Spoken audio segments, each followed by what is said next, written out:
आज मी माझ्या घरगुती कार्यक्रमासाठी गावी आलेलो होतो। माझं गाव अहमदनगर तालुक्यामध्ये, नगर तालुकाच आणि नारायणडोह नावाचं गाव आहे। ते साधारण नगर जामखेड रोडवर 11 किलोमीटरवर, तर नगर सोलापूर हायवेवर माझी जी वस्ती आहे ती साधारण 11 किलोमीटरवर आहे। त्यामुळे या ठिकाणी एक कार्यक्रम झाला आणि त्या कार्यक्रमातून बाहेर पडल्यानंतर माझं स्वतःचं जे शेत आहे त्या शेतामध्ये मी आलेलो आहे। गेल्या वर्षी 11 महिन्यापूर्वी मी हा व्हिडिओ टाकला होता। सप्टेंबरच्या शेवटी हा व्हिडिओ आपण दिलेला होता आणि तेव्हा देखील हाच बंधारा पाण्याने वाहत होता। आज देखील तुम्ही बघू शकता की बंधारा या ठिकाणी पाण्याने भरलेला आहे। त्यानंतर हा जवळपास 4 वर्षापूर्वी तयार झालेला बंधारा आहे आणि दरवर्षी तो भरतो आहे। म्हणजे या ठिकाणी फार चांगलं पाऊसमान आहे असा अर्थ लावता येणार नाही, परंतु जनरली गेल्या वर्षी अल्निनोचा काळ होता आणि पावसाचं प्रमाण कमी राहील असा आपला अंदाज होता। तरी देखील या ठिकाणी आपल्याला चांगल्या प्रकारचं पाऊसमान मिळालं होतं। यावर्षी लानिनाचा कालावधी आहे आणि यावर्षी देखील जूनमध्ये पाऊस कमीच पडला होता। तसा या भागात कमी पावसाचं क्षेत्र असल्यामुळे जवळपास जुलैपर्यंत पाऊस कमीच होता।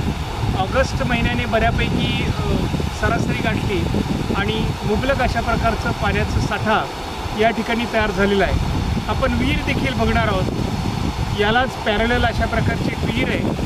म्हणजे आपण जर हा बंधारा बघितला तर या बंधाऱ्याची भिंत या ठिकाणी समोर आहे, या भिंतीच्या बाजूला विहीर आहे।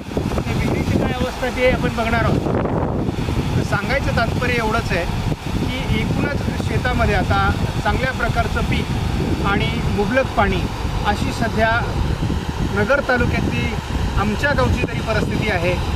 महाराष्ट्रातील अनेक शेतकऱ्यांचे व्हॉट्सअपच्या माध्यमातून व्हिडिओ येत असतात आणि त्यामुळे अशाच प्रकारचे व्हिडिओ आपण जर मला शेअर केले आणि त्यामध्ये तुम्ही माझ्या शेती माझी प्रयोगशाळा या चॅनलच्या हवामानासंदर्भात आपली काय प्रतिक्रिया आहे किंवा आपल्या एकूणच डॉक्टर मच्छिंद्र वांगर हवामान अंदाजासंदर्भात तुमचं काय मत आहे हे तुम्ही व्हिडिओच्या माध्यमातून जर मला माझ्या व्हॉट्सअप ग्रुपला दिलं तर मी माझ्या शेती माझी प्रयोगशाळा व्हिडिओच्या एखाद्या क्लिपमध्ये त्याला ॲड करून साधारणपणे जनमत काय आहे आपल्या अंदाजासंदर्भात याचाही अंदाज आपल्याला घेता येईल। तर एकूणच सांगायचं तात्पर्य की आता आपण विहीर बघणार आहोत, म्हणजे तुम्हाला एक अंदाज येईल की किती मुबलक पाऊस झालेला आहे। आपण साधारणपणे या बाजूला एक साधारण 10 मीटरवर बंधारा बघितलेला आणि त्याची भिंत जी मातीची आहे तिच्या बाजूलाच आपली विहीर आहे। ह्या विहिरीचा जवळपास 7 ते 8 परस विहीर आहे आणि विहिरीचं पाण्याची लेवल जर तुम्ही बघितली तर केवळ 3-4 रिंग आता शिल्लक आहेत। जवळजवळ जे बंधाऱ्याच्या पाण्याची लेवल आहे तीच लेवल या ठिकाणी आलेली आहे। त्यामुळं मुबलक अशा प्रकारचं पाणीसाठा, मुबलक अशा प्रकारचा पाऊस माझ्या स्वतःच्या गावी झालेला आहे। साधारणपणे माझ्या शेतामध्ये काय आहे हे पण आपण बघणार आहोत।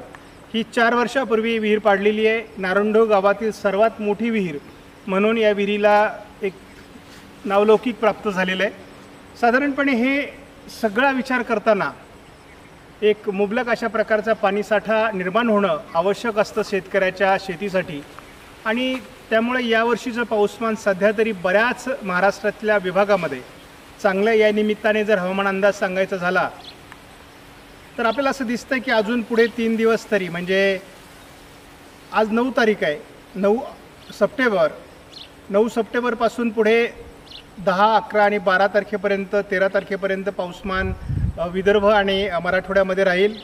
किंवा आपण असंही बघू की थोडं मराठवाड्याच्या उत्तरेकडील भागात, उत्तर महाराष्ट्रात जळगाव जिल्ह्यात पावसाचं वातावरण राहील, परंतु इतर महाराष्ट्रामध्ये म्हणजे पश्चिम महाराष्ट्र, मध्य महाराष्ट्र किंवा अगदी उत्तर महाराष्ट्राचा काही भाग, दक्षिणी भाग, कोकणामध्ये हलक्या सरी होतील, परंतु इतरत्र पावसाचा प्रभाव बऱ्यापैकी कमी होणार आहे। वातावरण अतिशय अनुकूल आहे। आपण जर आकाशाकडे बघितलं, हे आपण पावसाचे ढग आहेत आपल्यासमोर, आपण बघतो आकाशामध्ये आणि काही ठिकाणी पाऊस पडतानाही आपल्याला दिसेल। तर हे अतिशय अनुकूल अशा प्रकारचं जरी वातावरण असलं तरी 14 तारखेपासून तर 18 तारखेपर्यंत ते 19 तारखेपर्यंत पावसाचा बऱ्यापैकी उघडीप किंवा एक छोटा खंड पडणार आहे। त्यानंतर पुन्हा बंगालच्या उपसागरामध्ये वातावरण निर्माण होईल आणि त्या वातावरणाचा आपल्याला पुन्हा महाराष्ट्राच्या हवामानावर परिणाम होताना दिसेल।